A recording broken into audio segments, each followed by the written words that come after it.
2 Timóteo 3,12.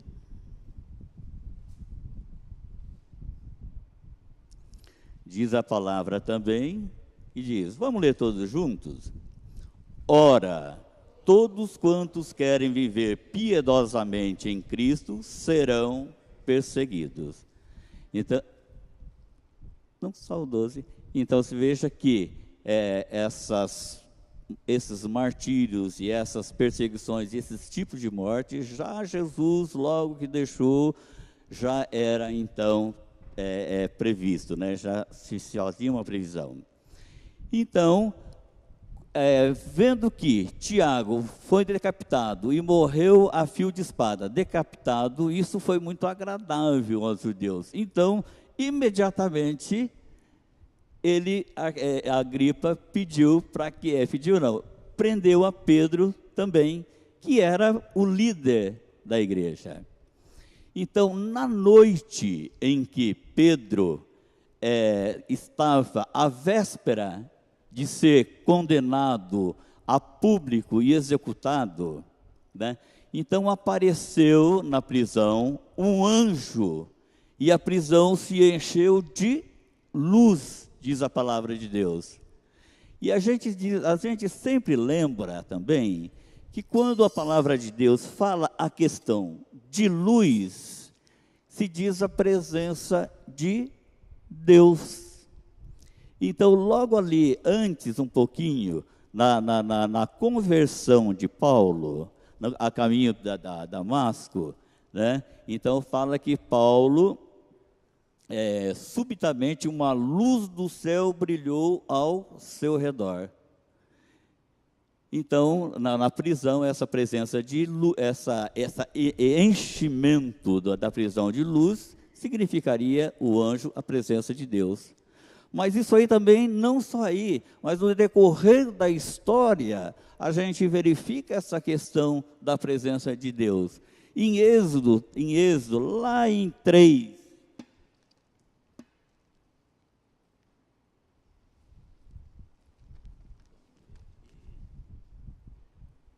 Êxodo 3, 2, quando Jesus, ou Deus, aparece na sarça ardente, então diz a palavra assim, que apareceu o anjo do Senhor numa chama de fogo em meio a uma sarça. Quer dizer, presença de Deus também, e a sarça, né, naquele fogo, ela não pegava fogo, vamos dizer assim, aquele brilho, né? E também no Êxodo, na passagem do povo pelo deserto, então de noite de dia havia uma nuvem e de noite vinha uma coluna de fogo, quer dizer, luz para que o povo seguisse viajando durante a noite também e não se perdesse durante a sua trajetória. Então, quando esse anjo apareceu, tudo foi de forma, vamos dizer assim, sobrenatural, né? O anjo apareceu na prisão, pediu, Pedro, calce a sua sandela, cinge, cobre-te de uma capa e segue-me. Então Pedro, que estava guardado, ele era muito bem guardado. Eles tinham tanto cuidado nessa questão de que alguma coisa pudesse acontecer, que Herodes pediu que 4 escoltas com 4 soldados, quer dizer, 16 soldados estivessem ali guardando. E naquela noite, então, ele estava dormindo, o anjo tocou, né, e pediu para que Pedro acompanhasse. Mas na mesma hora que ele pediu que Pedro acompanhasse, ele estava amarrado, ele estava acorrentado com 2 cadeias cadeias quer dizer correntes, ele estava acorrentado ali, isso aí automaticamente se soltou. Então, quando isso acontece, para a gente fica também, Pedro naquela hora também ficou como se fosse extasiado, né? Nem acreditando na realidade, como se aquilo ali fosse uma visão, né? Era inacreditável, era sobrenatural o que estava acontecendo naquela hora ali. E Pedro não fez mais do que seguir.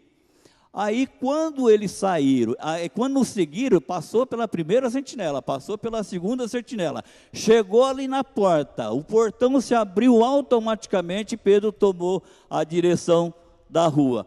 Aí quando ele chegou na rua, ele, peraí, caiu em si, e tinha visto como Deus tinha agido para que o livramento dele, né, havia sido feito, porque no dia seguinte ele ia ser julgado a público e provavelmente condenado também à morte. Quando ele saiu na rua, então ele, quando saiu em si, mais do que depressa, ele procurou um refúgio, procurou um abrigo. E aonde ele foi procurar esse abrigo? Na casa de Maria, mãe de João Marcos, que é o nosso apóstolo Marcos. Então, chegando na casa de Maria ali, como diz a palavra, ele bateu no postigo do portão. Alguém sabe o que é postigo? Hoje em dia seria campainha, seria, vamos por aquele olho mágico, seria aquela eletrônica, aquela, interfone, né? Mas postigo, irmãos, é uma fresta que existe assim no portão. Em casa, muitas vezes, quando eu esqueço chave, quando eu esqueço controle, alguma coisa nesse sentido assim, então eu chego no portão, dou uma olhadinha pelo buraquinho ali, para ver se tem carro, alguma coisa assim, então eu aperto a campainha, né? Então ele bateu nesse postigo do portão, mas isso era de noite. Então a criada chamada Rode foi lá atender, mas no escuro, quer dizer, numa fresta, como é que ia ver, né? Mas ele provavelmente chegou lá, olha, aqui é Pedro, abra aqui o portão para mim, né? Mas ele falando, diz a palavra aí que a criada reconheceu a voz, porque por fresta, mesmo durante o dia, a gente não vê direito. Agora imagina durante a noite, né? Mas ela também não acreditou que fosse Pedro, e saiu correndo para dentro de casa, e chegou, irmãos, olha, Pedro está a bater, está ali fora. Aí os irmãos também falaram, não, você deve estar louca, isso deve ser o anjo de Pedro, porque os judeus, eles acreditavam, né, que o anjo angelical, o anjo da guarda, muitas vezes podia tomar o quê?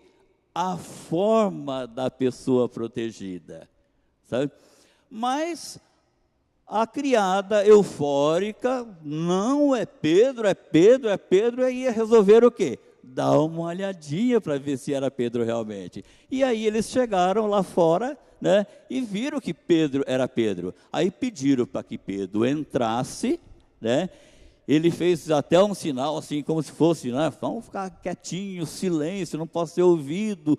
E então aí ele acabou entrando e contou para os irmãos que estavam ali reunidos como havia sido feito o livramento dele nessa oportunidade. Irmãos, nessa lição, a gente percebe que quando Pedro bateu a porta, o que os irmãos estavam fazendo? Orando. E logo que Pedro também foi preso, os irmãos estavam orando. Então, essa oração, talvez, a gente não sabe a questão dos desígnios, as permissões, vamos pedir de Deus, né? Mas a oração, não vamos, que muitas vezes faz com que mude-se os caminhos da vida da gente. Então, uma igreja que ora, as pessoas que oram, então elas sempre têm não, elas atingem às vezes as metas e os objetivos, né? Então, a partir daí, então, Pedro conta tudo o que aconteceu e segue o caminho. Isso tudo estava acontecendo durante a noite, sabe? Aí quando chegou, amanheceu no outro dia, sabe? Houve lá na prisão aquele alvoroço, cadê Pedro? Ele estava guardado, ele estava acorrentado, estava vigiado, mas ele tinha tido uma fuga, sabe? E aí então Herodes Agripa pediu para que fossem buscá-lo, e em todas as tentativas feitas, acabou não encontrando. E então, o que aconteceu com os soldados? Então, na lei romana, eles foram justiçados, diz a palavra. Na lei romana, quando alguém que está vigiando, ele deixa um prisioneiro fugir, quem sofre a pena é aquele que estava vigiando, né? Então, eles foram, talvez executados. Isso aconteceu também, irmãos. Você veja bem, abrindo a palavra de Deus lá em Atos mesmo. Vamos lá, Atos de 16.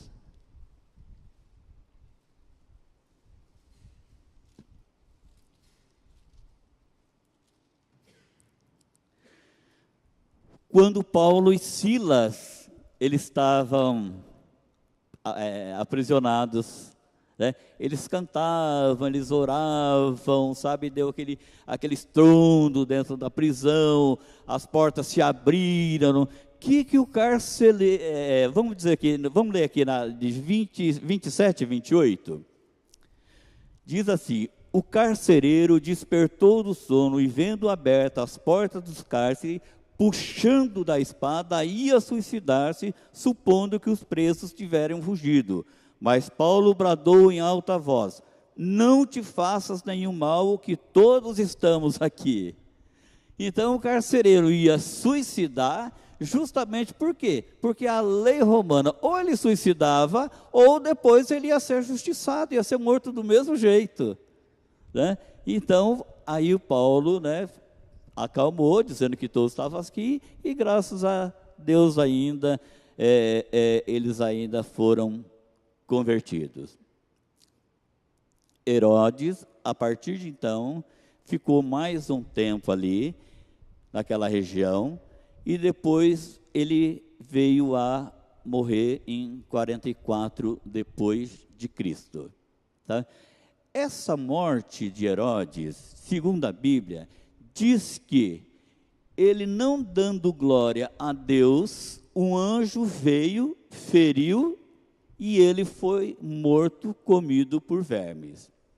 Eu estava comentando com o pastor ontem sobre essa questão dessa morte, porque a gente vendo a questão de alguns historiadores, né? Então eu estava lendo sobre a questão do historiador chamado Joséfo. Joséfo era um historiador judeu, que diz que essa morte aconteceu da seguinte forma: então, tendo Agripa governado e reinado durante a Judéia e Samaria durante 3 anos, ele foi prestar uma homenagem a César e desceu ali a Cesareia para fazer alguns espetáculos, né? Então, nesses espetáculos, no segundo dia do espetáculo, ele se vestiu todo, foi um traje real, e se vestiu todo de prata, sabe? Então, quando ele se vestiu de prata, ele foi a se apresentar a público.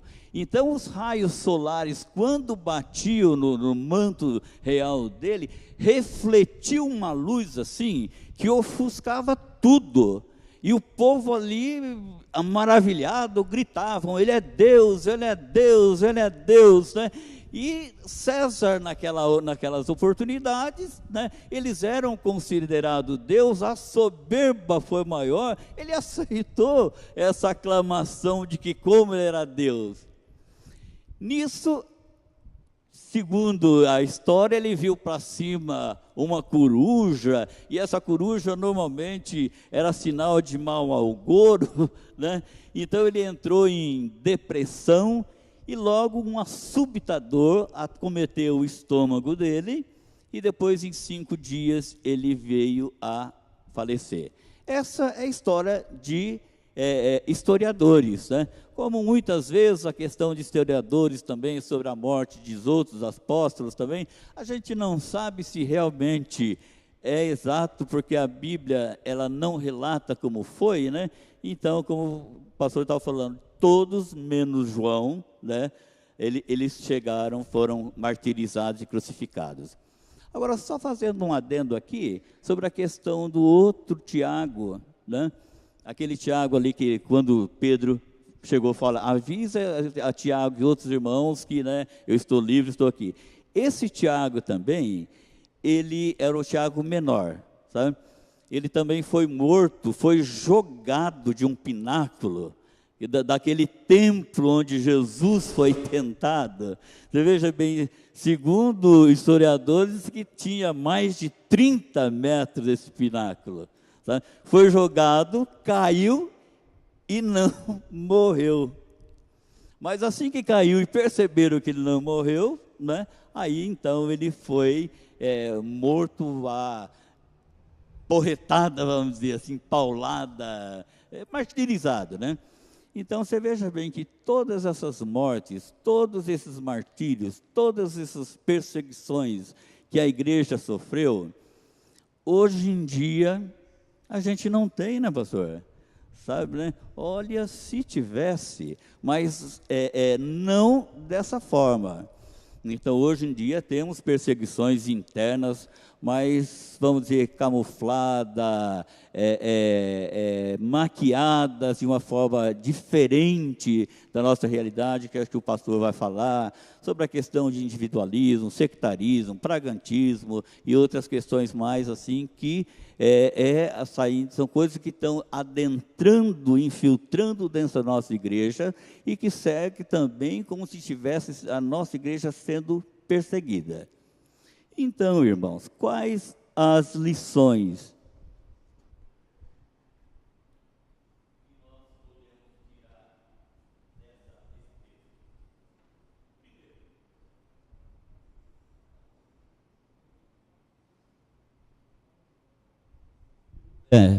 Primeiro, oração. Então, você veja que todas as vezes, desde que Pedro foi preso, os irmãos estavam em constante oração. Segundo, soberania de Deus. Então, Deus é dono da história, Deus é soberano sobre tudo e sobre todos, né? Então, a permissão dele, muitas vezes, choca para a gente, mas tem que ser feito isso. Por exemplo, morte de Tiago, né? E morte de tantos outros apóstolos desde então, sabe? Então, essa morte também, muitas vezes, significa o quê? Fidelidade à doutrina, à palavra de Deus. Quer dizer, Deus é soberano nas suas decisões. Ele permite que um morra e livra Pedro, pelo menos temporariamente, porque Pedro mais para frente, ele é morto, crucificado, com a cruz invertida, porque ele não se achava digno de morrer na mesma posição que Cristo, ele foi crucificado de ponta cabeça. Então, soberania de Deus. E nós estávamos também, logo o pastor estava falando inicialmente, sobre a questão das adversidades e as perseguições. Quer dizer, se a igreja não sofresse adversidades, não tivesse perseguições, ela teria morrido no berço, talvez nem tivesse nascido. Então, desde a época da formação da igreja primitiva até os nossos dias, ela sofre constantes perseguições, mas a palavra de Deus, ela é soberana, então ela persistiu nas histórias lá quando começou, persiste nos nossos dias aqui, com a nossa presença aqui, e lá na frente também, porque ela é de eternidade a eternidade. E isso vai muito, irmão, com o mandamento que Cristo deixou assim que nos deixou. Ele disse: ide,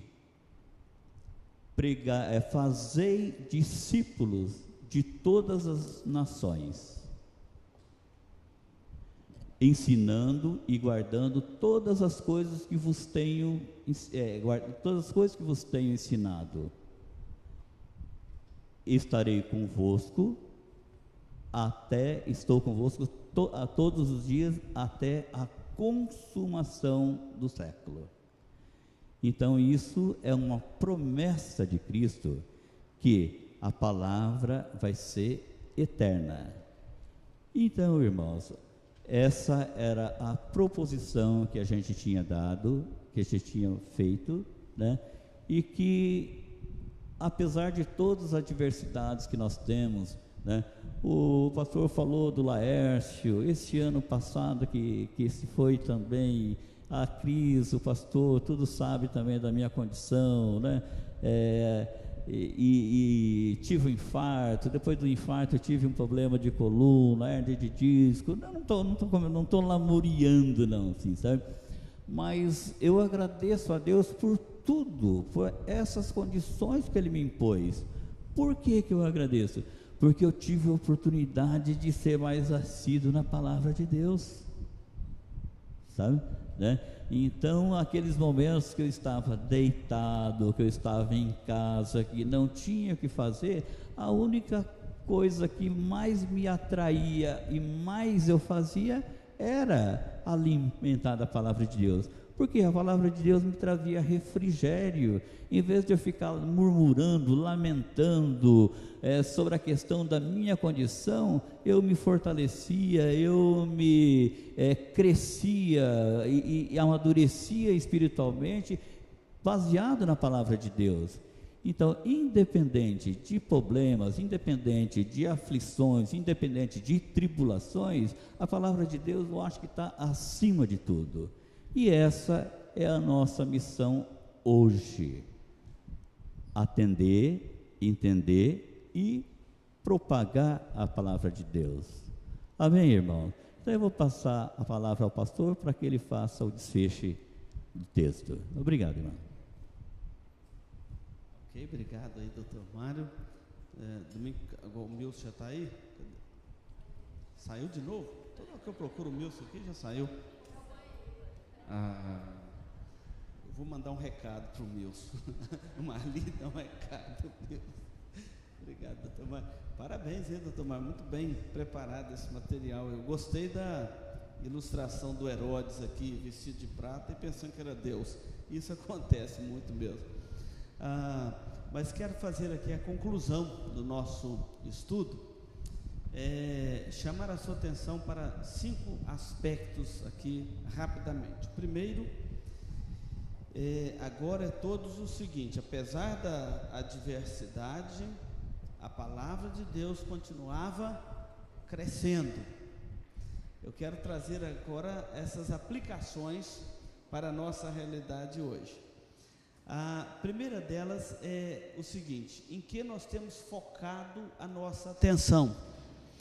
Porque a nossa lição vai dizer aqui, não podemos focar toda a nossa observação apenas na dor e no sofrimento, até na vida da gente cotidiana, né? Muitas pessoas, por exemplo, podem não estar aqui na escola dominical hoje porque focou a sua atenção em alguma adversidade e deixou de estar aqui.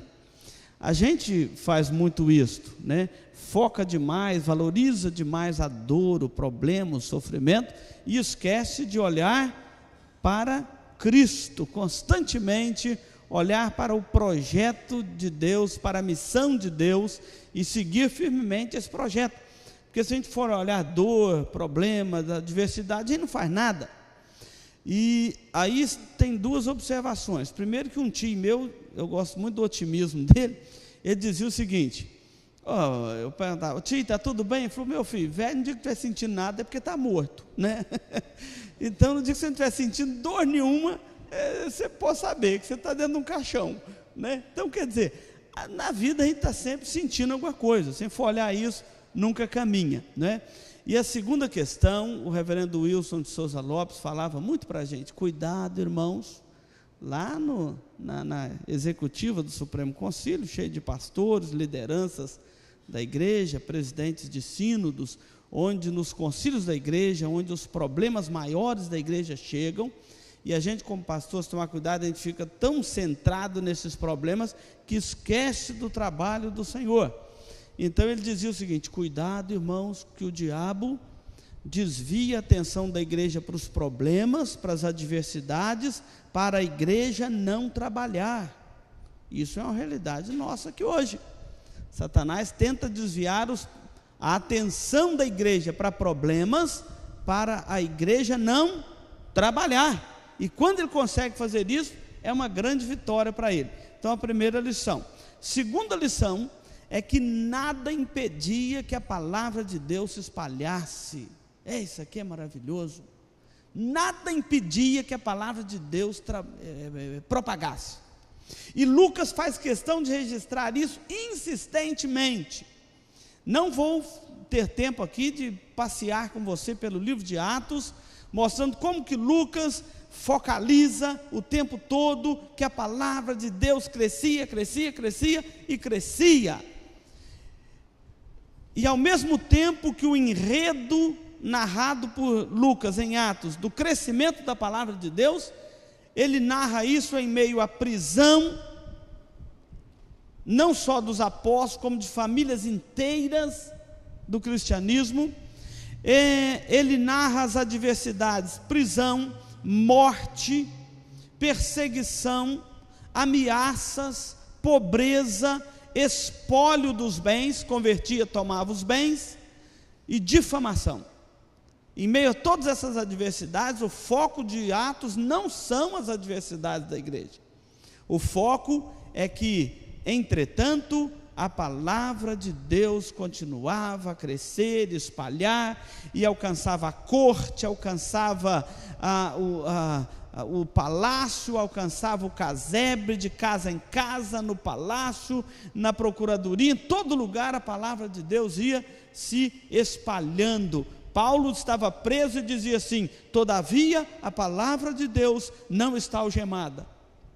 Quer dizer, nada pode impedir. Por quê? Aí vem a terceira questão. Por que nada pode impedir a palavra de Deus crescer, propagar? Porque a palavra de Deus é a missão de Deus na terra. Quem pode resistir a Deus? Eu já vi muitas pessoas tentando resistir a Deus e depois se render a Ele. Muitas pessoas que eram adversários ferrenhos do Evangelho e que depois se tornam por Ele alcançado.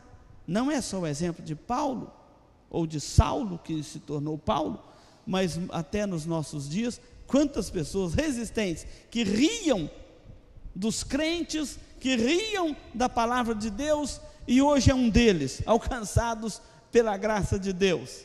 Então nada impede a palavra de Deus de crescer, porque é a missão de Deus. Deus vai continuar fazendo a sua missão na terra.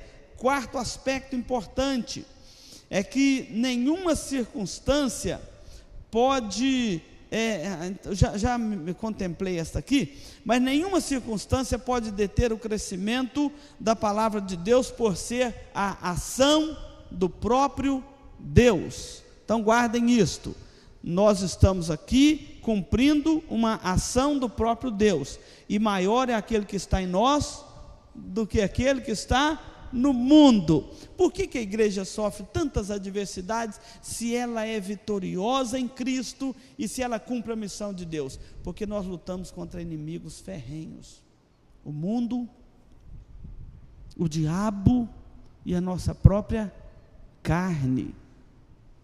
São três inimigos terríveis da alma do crente: o mundo, a carne e o diabo.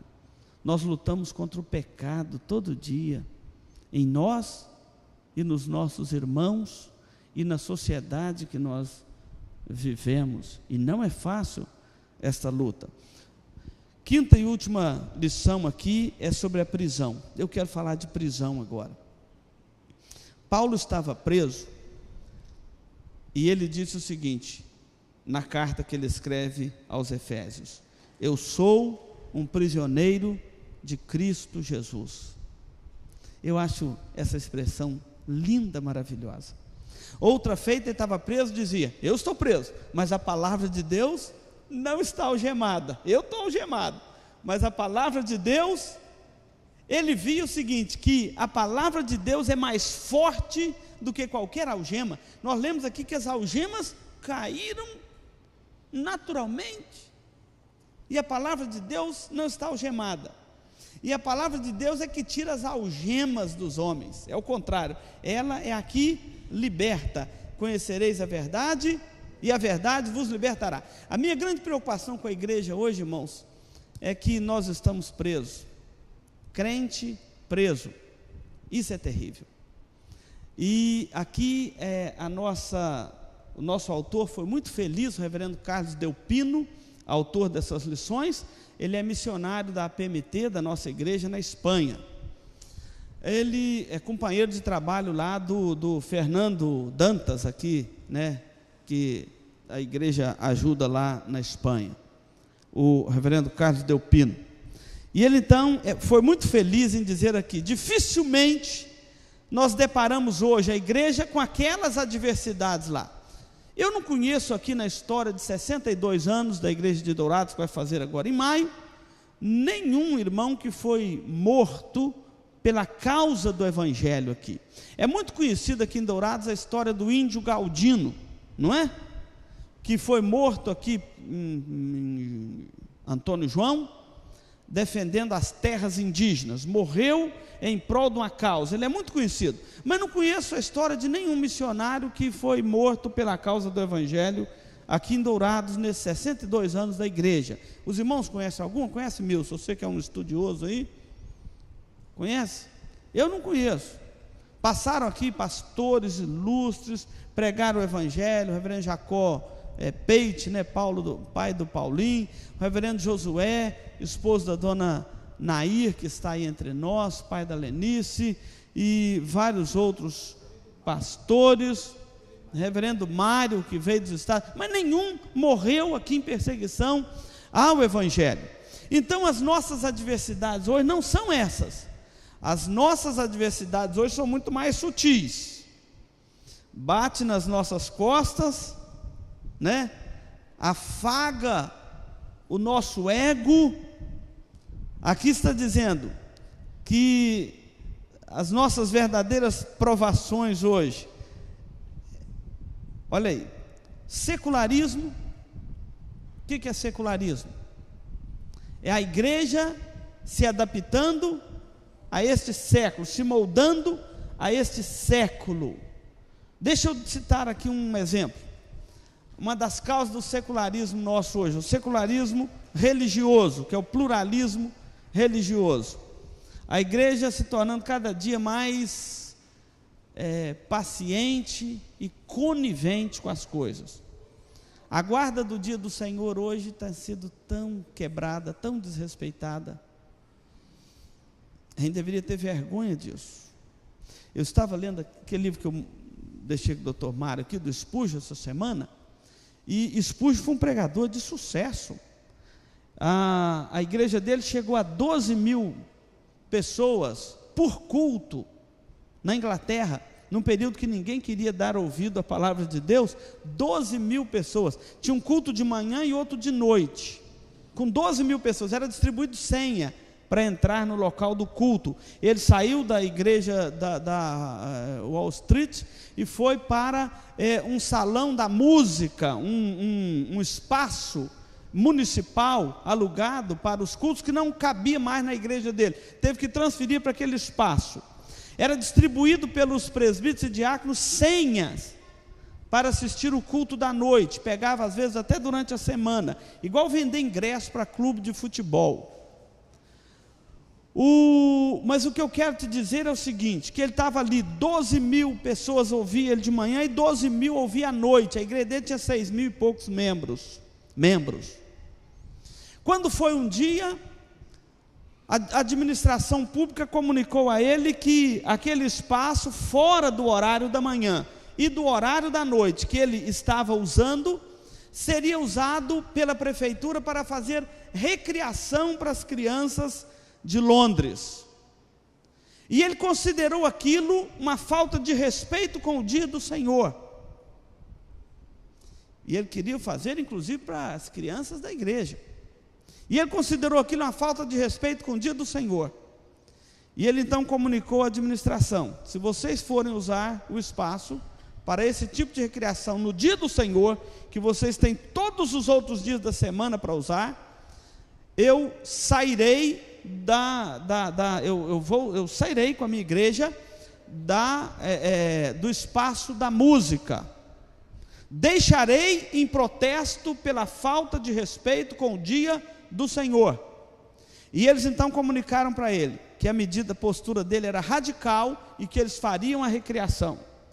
No próximo domingo, no meio do culto, ele convocou toda a igreja no meio do culto para sair do local e abandonou o espaço por falta de respeito, para manifestar o protesto da igreja contra a administração municipal por falta de respeito com o dia do Senhor. Ele não era pragmatista. Se ele fosse como a igreja hoje, pluralista, religiosa, pragmatista, que é isso? Não sendo os horários da igreja, cada um faz o que quer da vida. Ele não pensava assim. Então, os nossos adversários hoje são estes: o sincretismo religioso, aquela mistura de tudo. Muitos irmãos não conseguem entender que é sincretismo religioso. Você cada dia está num ponto, né, seguindo uma orientação diferente. O individualismo extremo, o relativismo moral, e estas coisas têm se tornado a prisão dos crentes. Será que não tem algum de nós preso nisso, não? Nessas mentalidades contraditórias com a palavra de Deus? É para pensar em casa. Você tem o resto do domingo para pensar nisso e fazer uma avaliação sua, muito pessoal, porque esses homens foram perseguidos porque eles não abriram mão dos seus valores, dos seus princípios e da palavra de Deus. Nós não podemos abrir mão da palavra de Deus se nós queremos ser uma igreja de Deus, tá certo? Então vamos pensar nisso. O nosso tema de hoje foi a diversidade e crescimento da palavra de Deus.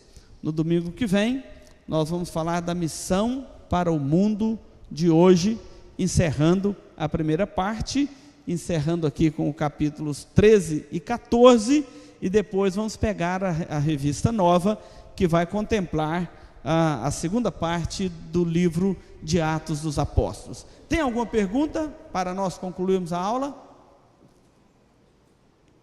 A classe, ok?